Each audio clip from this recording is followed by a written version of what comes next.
সত্যি তো তোর দুলাভাইকে কারেন্টে ধরছে। এই ইফতি কিছু একটা কর, তোর দুলাভাইকে বাঁচা।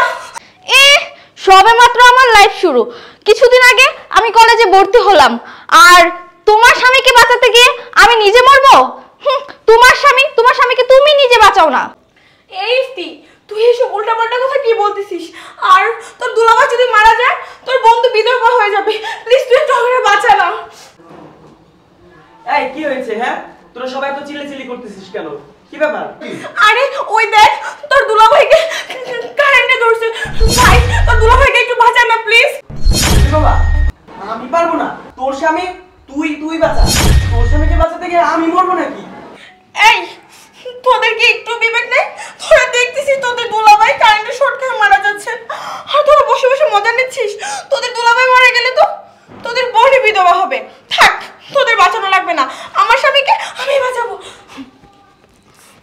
না না বাবা, আমি যদি ওকে বাঁচাতে যাই তাহলে তো কারেন্টে আমাকেও ধরবে, আর আমিও মরে যাব। সবেমাত্র বিয়ে হয়েছে আমার 1 বছর, এখন আমার গোটা জীবনটা পড়ে আছে। একটা বাচ্চা কাচ্চাও নেই। ও মারা যাক, আমিও মারা গেলে অন্য একটা ভালো স্বামী দেখে বিয়ে করে নিব। আমি বাবা ওকে বাঁচাতে পারবো না। হ্যাঁ শোন, এক কাজ করি, আমরা সবাই বসে বসে ও শর্ট খাচ্ছে সেটা দেখি। আমরা মনে করবো আমরা সিনেমা দেখতেছি আর ফিল্ম নিব। বস বস বস। এই ভাই, তুই এখানে এসে বসে বসে দেখ। আমি ওই সময় ও বাবা, এখানে কি হয়েছে? চিল্লাচিল্লি কেন? আরে কি রে, আমার ছেলে কারেন্ট ধরছে? আরে বাবা, বাবা তুমি আমাকে বাঁচালে বাবা। আরে বাবা, তোরে আমি বাঁচাইবো না, কারে বাঁচাইবো? তুই আমার একমাত্র সন্তান, তোরে যদি আমি না বাঁচাই তা কাকে বাঁচাইবো? তাছাড়া এই দুনিয়া তুই ছাড়া আমার কে আছে বলতো? আরে তাই এতক্ষণ ধরে আমরা যে কাজটা করতে বললাম না সেই কাজটা আপনি করলেন। এই এই কি কাজ করেছে? এই তোরা এখন দাঁড়িয়ে দাঁড়িয়ে কি দেখতেছিলিস? তোর দুলাভাই মরে যাচ্ছিল সেটা দেখতেছিলিস? আরে তুই না বলতি তুই তোর দুলাভাইকে তুই অনেক ভালোবাসতি? এই তোর ভালোবাসা? তোদের চোখের সামনে তোর দুলাভাই কারেন্টে শক খেয়ে মারা যাচ্ছিল, আর তুই ওখানে দাঁড়িয়ে কি বলতেছিলিস? তুই কলেজে ভর্তি হয়েছিস, তোর ক্যারিয়ার কে করে দিয়েছে? তোর ক্যারিয়ার কার জন্য শুরু হয়েছে? আমার জন্য শুরু হয়েছে। তুই গ্রামে থাকতি, সেই গ্রামে থেকে তুলে এনে তোকে আমি শহরের কলেজে ভর্তি করে দিয়েছিলাম। এই যে এত কাপড় চুপড় তোর যখন যা লাগছে আমি সব দিচ্ছি, তুই আমাকে যখন যেটা আবদার করছিস সেটাই আমি তোরে দিচ্ছি।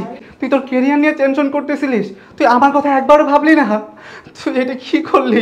আর এই তুই তুই তুই আমাকে বলতেছিলিস যে তুই আমাকে বাঁচাতে পারবি না। আমি তোর জন্য কি করিনি রে?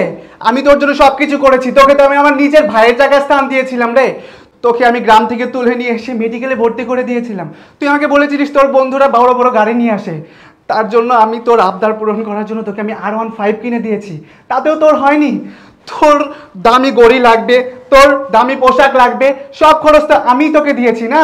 তারপরেও তোর চোখের সামনে তোর দুলাভাই মারা যাচ্ছিল, আর তুই কি বলতেছিলিস তুই তাকে বাঁচাতে পারবি না? তোকে আমি আমার ভাইয়ের মতো ভালোবেসেছিলাম, আর এই ছিল তোর ভালোবাসার প্রতিদান। এই ছিল তোর ভালোবাসার প্রতিদান। আসলে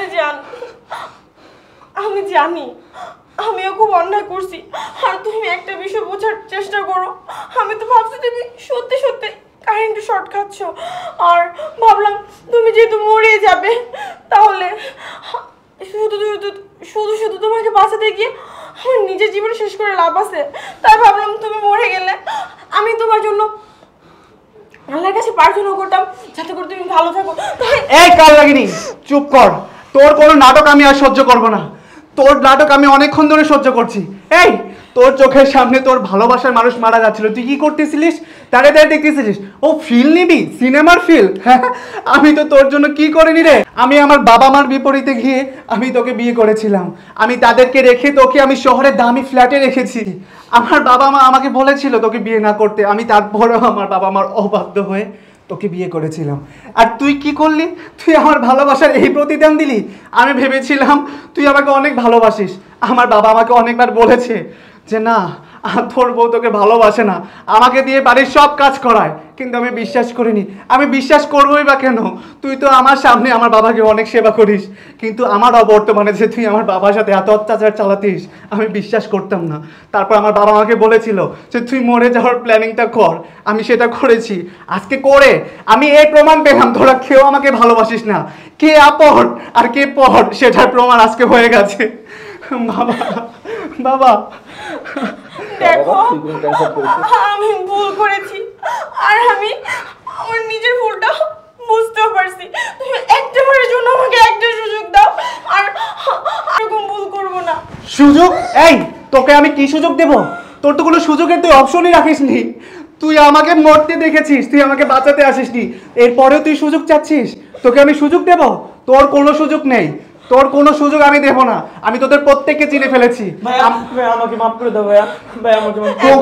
একটা বার বুঝে ট্রাই করে আমাদেরকে বাসা থেকে বের করে দিলে আমরা কোথায় যাব? তোরা কোথায় যাবি সেটা দেখার বিষয় আমার না। আমি যদি মরে যেতাম তারপর কি হতো? তারপর তোরা কি করতিস? তোদের সাথে আমার কোনো সম্পর্ক নেই। আমার কাছে আমার বাবাই আপন। আমি আর একটা কথা শুনবো না। তোরা এখনই এই মুহূর্তে আমার বাসা থেকে বেরিয়ে যাবে। বেরো বলছি, বেরো। বাবা সময় তো চলে গেছে, আমি কোথায় যাব বলেন? ওদের তো ক্যারিয়ার আছে আর আমি যেহেতু ওনাকে বিয়ে করেছি, ওনাকে ছাড়া আমি কোথায় যাব? তুই আর একটা কথা বলবি না, তুই আর একটা কথা বলবি না। এখনই তুই বেরিয়ে যাবি। বাবা প্লিজ আমাকে একটা সুযোগ দিন। তুই যদি ভালোভাবে না বেরোস, আমি কিন্তু তোর ঘাট ধাক্কা দিয়ে তোকে বের করে দেবো। বাবা বাবা বাবা তুমি বলেছিলে ওকে বিয়ে না